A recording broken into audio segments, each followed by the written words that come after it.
नमस्कार, बहुत बहुत स्वागत है आपका। मैं हूं नीरज मिश्रा और आप देख रहे हैं आज की खबर।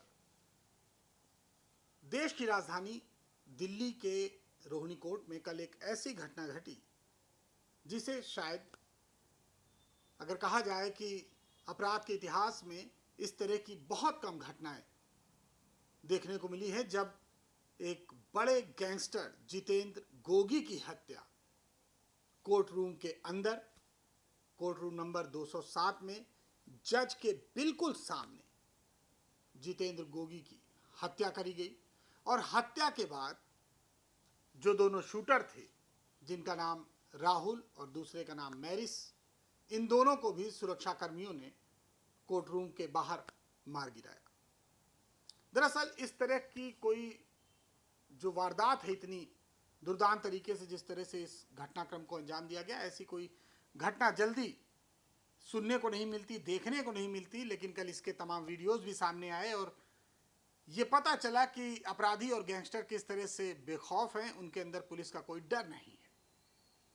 अगर हम बात करें इस घटना के पीछे की वजह की, तो जो मारा गया बदमाश था जितेंद्र गोगी, और जिसने ये हत्या कराई, जिसके बारे में कहा जा रहा है कि ये टिल्लू ताजपुरिया है।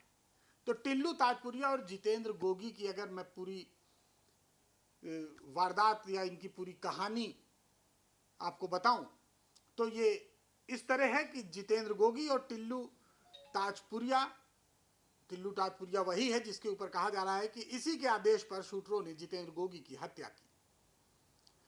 दरअसल टिल्लू ताजपुरिया और जितेंद्र गोगी दिल्ली के एक ही इलाके के रहने वाले हैं। पहले दोस्त थे, फिर उसके बाद जब ये कॉलेज में पहुंचे, सिद्धानंद कॉलेज दिल्ली के, वहां पर इन लोगों में इलेक्शन को लेकर विवाद हुआ और ये विवाद बाद में फिर बढ़ता गया और धीरे धीरे इन दोनों ने अपनी अलग अलग गैंग बनाई और अपनी गैंग का संचालन करने लगे। दोनों बड़े बदमाश बन गए दिल्ली के आसपास के क्षेत्र के। साल 2016 में जितेंद्र गोगी को पुलिस ने पकड़ा था, लेकिन बाद में वो पुलिस की अभिरक्षा से फरार हो गया। इसके ऊपर 6 लाख का इनाम घोषित था और 2020 में, मार्च 2020 में इसको गुरुग्राम से पकड़ा गया और तब से लेकर ये अभी तक रोहिणी जेल में था। यहीं जो दूसरा टिल्लू ताजपुरिया था, ये पहले से जेल में था, ये इस समय तिहाड़ जेल में है।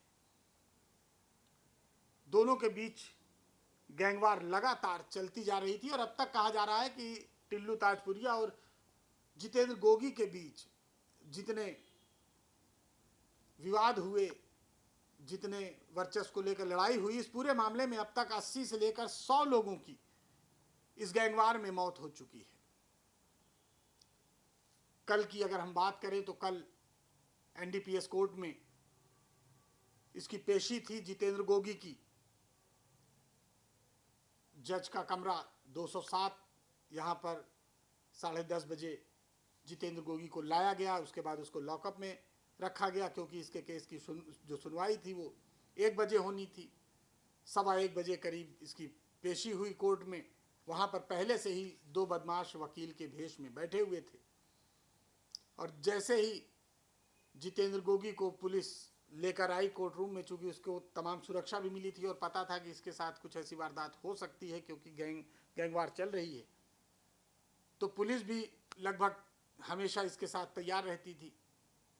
और कल भी वही हुआ।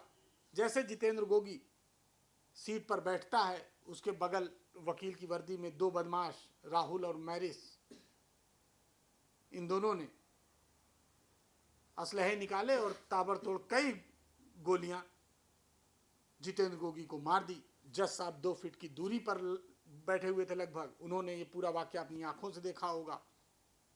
और अब इस केस में अगर कहा जाए तो गवाह भी होंगे, कहीं ना कहीं गवाह के तौर पे भी इन्हें शामिल किया जाएगा क्योंकि इनकी आंखों के सामने वारदात हुई, इनके कमरे में हुई और ये खुद वहां मौजूद थे। जैसे ही जितेंद्र गोगी मारा गया, पुलिस ने सुरक्षा में पहले जज साहब को सुरक्षित किया और उसके बाद इन दोनों का भी वहां पे पुलिस ने इनकाउंटर कर दिया और इस पूरे मामले में एक महिला वकील को भी पैर में गोली लगी। तो कहने का जो मकसद है, बताने का जो मकसद है, वो ये है कि अपराधी इस तरह से बेखौफ, गैंगस्टर इस तरह से बेखौफ हो गए कि ना तो उन्हें कानून का डर, ना पुलिस का डर, ना जज का डर, ना अदालत का डर, ना जेल का डर। और जिस तरह से कल हत्या की गई कि जज के सामने गोली मारी, उससे ये बताता है कि किस तरह का टेरर वो पैदा करना चाहते थे जो अपराधी थे। और इसके पीछे जो शातिर दिमाग था वो टिल्लू ताजपुरिया का, जो जेल में बैठा था और जेल में बैठे बैठे इस पूरे मामले की उसने साजिश रची। तो ये भी एक कहा जा सकता है कि जेल में अपराधी बैठकर अपना काम पहले की तरह कर रहे हैं, और जेल जो कि सजा के लिए कहा जाता है, वो कहीं ना कहीं ऐसे अपराधियों के लिए एक पनाहगार, एक सुरक्षित स्थान, एक मौज मस्ती का स्थान बन गया है, जहां वो सुरक्षित भी हैं। दोनों मीटिंग उन्हें भोजन और खाना भी मिलता है और उनका कारोबार भी बहुत आराम से वहां से चल रहा है। तो फिलहाल इस केस में जो दोनों अपराधी थे, जो शूटर थे, वो भी मारे गए, लेकिन इसके पीछे जो मास्टरमाइंड है वो जेल में है। तो तमाम तरह की जो जांचें होंगी उसमें पता चलेगा कि आखिर कौन कौन लोग इसमें शामिल थे। लेकिन प्रथम दृष्टया जो पुलिस का कहना है कि इस पूरे वाकये को, इस पूरी वारदात को टिल्लू गैंग ने अंजाम दिया है, और टिल्लू गैंग से अब इस पूरे मामले में, और टिल्लू से भी इस पूरे मामले में पूछताछ होगी। इस पूरी घटना का वीडियो भी सामने आया, और पूरा अगर कहा जाए कि वकीलों की जो सुरक्षा को लेकर सवाल उठे हैं, और सबसे बड़ी बात कि वकीलों की कोई तलाशी नहीं होती, और इसी का लाभ उठाकर ये दोनों बदमाश वकील के ड्रेस में वहां पर पहुंचे हुए थे।